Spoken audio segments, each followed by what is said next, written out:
ہر عمل کو انسان بھول جاتا ہے،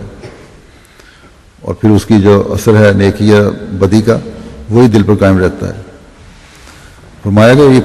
قرآنی اصول ہے کہ ہر ایک عمل پوشیدہ طور پر اپنے نقوش جماتا رہتا ہے۔ جس طرح کا انسان جس طور کا انسان کا فعل ہوتا ہے اسی کے مناسب حال ایک خدا تعالیٰ کا فعل صادر ہوتا ہے، اور وہ فعل اس گناہ کو یا اس کی نیکی کو ضائع ہونے نہیں دیتا، بلکہ اس کے نقوش دل پر، منہ پر، آنکھوں پر، کانوں پر، ہاتھوں پر، پیروں پر لکھے جاتے ہیں، اور یہی پوشیدہ طور پر ایک اعمال نامہ ہے جو دوسری زندگی میں کھلے طور پر ظاہر ہو جائے گا۔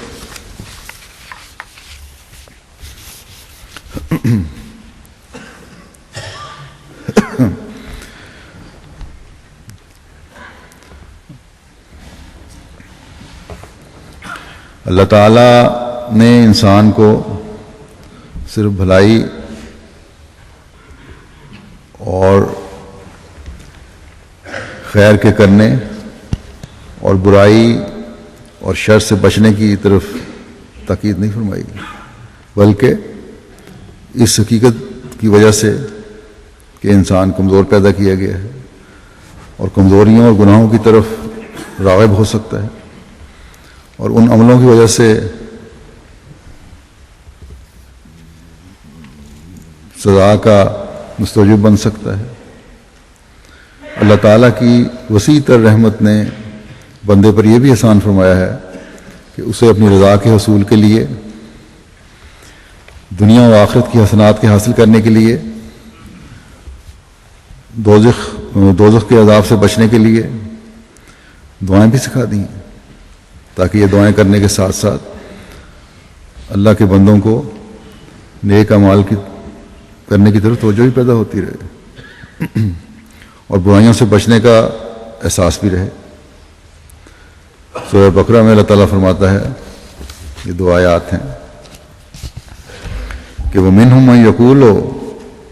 رَبَّنَا آتِنَا فِي الدُّنْيَا حَسَنَةً وَفِي الْآخِرَةِ حَسَنَةً وَقِنَا عَذَابَ النَّارِ، اور انہی میں سے وہ بھی ہے جو کہتا ہے اے ہمارے رب ہمیں دنیا میں بھی حسنات عطا کر اور آخرت میں بھی حسنات عطا کر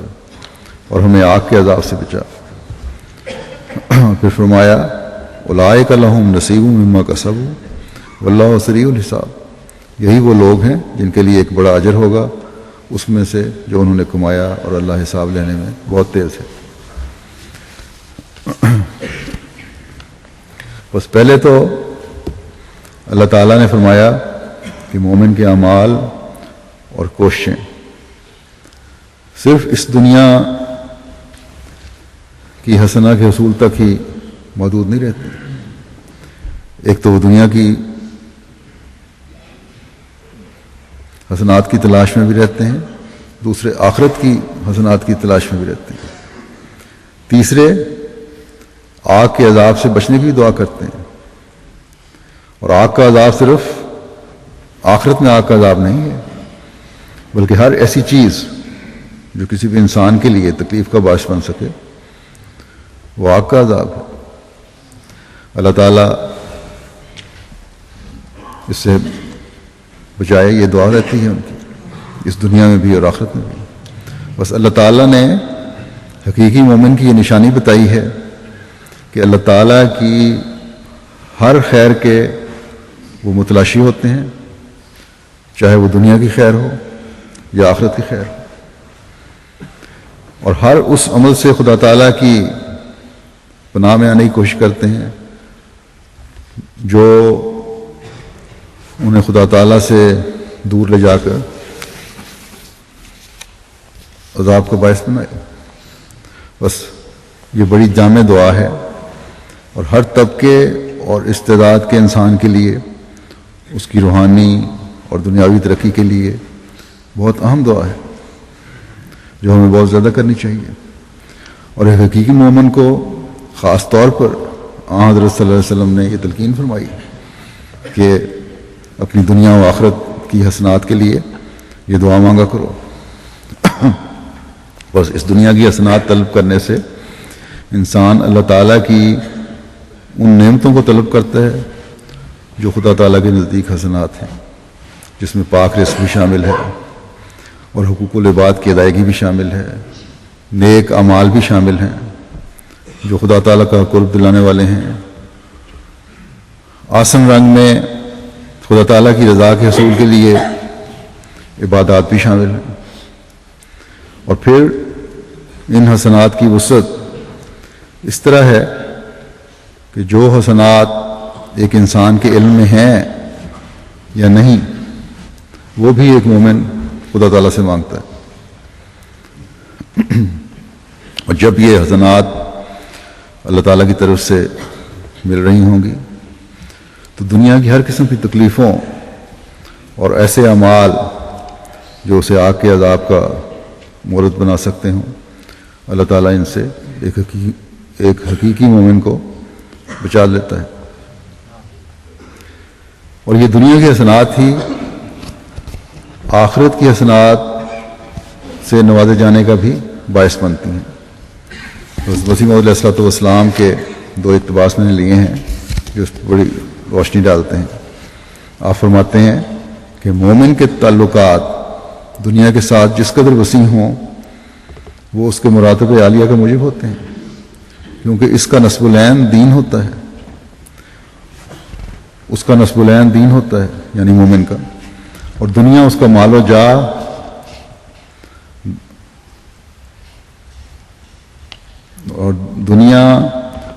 و جاہ دین کا خادم ہوتا ہے۔ بس اصل بات یہ ہے کہ دنیا مقصود بالذات نہ ہو،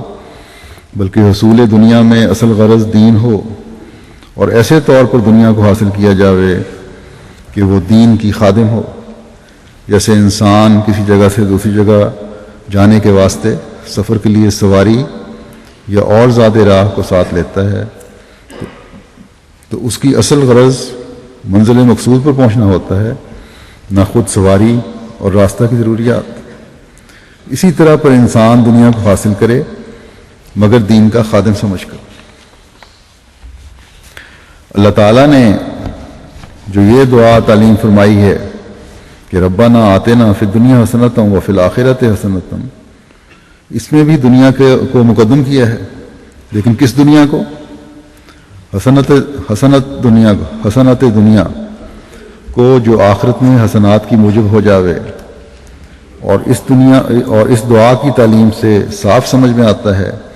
کہ مومن کو دنیا کے حصول میں حسنات الآخرہ کا خیال رکھنا چاہیے، اور ساتھ ہی حسنت دنیا کے لفظ میں ان تمام بہترین ذرائع حصول دنیا کا ذکر آ گیا ہے جو کہ ایک مومن مسلمان کو حصول دنیا کے لیے اختیار کرنی چاہیے۔ دنیا کو ہر ایسے طریق سے حاصل کرو جس کے اختیار کرنے سے بھلائی اور خوبی ہی ہو، نہ وہ طریق جو کسی دوسرے بنی نوع انسان کی تکلیف رسانی کا موجب ہو، نہ ہم جنسوں میں کسی عار و شرم کا باعث۔ ایسی دنیا بے شک حسنت الآخرہ کا موجب ہوگی۔ بس یاد رکھو کہ جو شخص خدا کے لیے زندگی وقف کر دیتا ہے یہ نہیں ہوتا کہ وہ بے سستپا ہو جاتا ہے، نہیں، ہرگز نہیں، بلکہ دین اور الہی وقف انسان کو ہوشیار اور چابک دست بنا دیتا ہے۔ سستی اور کسل اس کے پاس نہیں آتا۔ حدیث میں عمار بن خزیمہ سے روایت ہے کہ حضرت عمر نے میرے باپ کو فرمایا کہ تجھے کس چیز نے اپنی زمین میں درخت لگانے سے منع کیا؟ تو میرے باپ نے جواب دیا کہ میں بوڑھا ہوں، کل مر جاؤں گا۔ بس اس کو حضرت عمر نے فرمایا کہ تجھ پر ضرور ہے کہ درخت لگاوے۔ پھر راوی کہتے ہیں میں نے حضرت عمر رضی اللہ تعالیٰ عنہ کو خود دیکھا کہ خود میرے باپ کے ساتھ مل کر ہماری زمین میں درخت لگاتے تھے، اور ہمارے نبی کریم صلی اللہ علیہ وسلم ہمیشہ عجز اور کسل سے پناہ مانگا کرتے تھے۔ میں پھر کہتا ہوں کہ سست نہ بنو، اللہ تعالیٰ رسول دنیا سے منع نہیں فرماتا بلکہ حسنت دنیا کی دعا تعلیم فرماتا ہے۔ یہ جو حدیث فرمائی یہاں کوٹ کی حضرت مسیح علیہ السلام نے، اس کا تھا کہ میں تو مر رہا ہوں، مجھے دنیا کی حسنات سے کیا غرض ہے، لیکن حضرت عمر نے فرمایا نہیں، تمہیں جب تک تمہاری زندگی ہے اس دنیا کی حسنات کے لیے بھی کوشش کرتے رہو، اگر اپنے لیے نہیں تو اپنی اولاد کے لیے، جو بعد میں آنے والوں کے لیے بھی دنیاوی حسنہ بن جائے، اور اولاد کے لیے اس دنیاوی سامان کرنا بھی دین کے لیے بھی ضروری ہو جاتا ہے بعض دفعہ، تاکہ اولاد در در کی ٹھوکریں کھانے سے بچ جائے اور کوئی مجبوری، غربت، افلاس انہیں دین سے دور نہ کر دے اور اس طرح وہ اپنی عاقبت بگاڑ لیں۔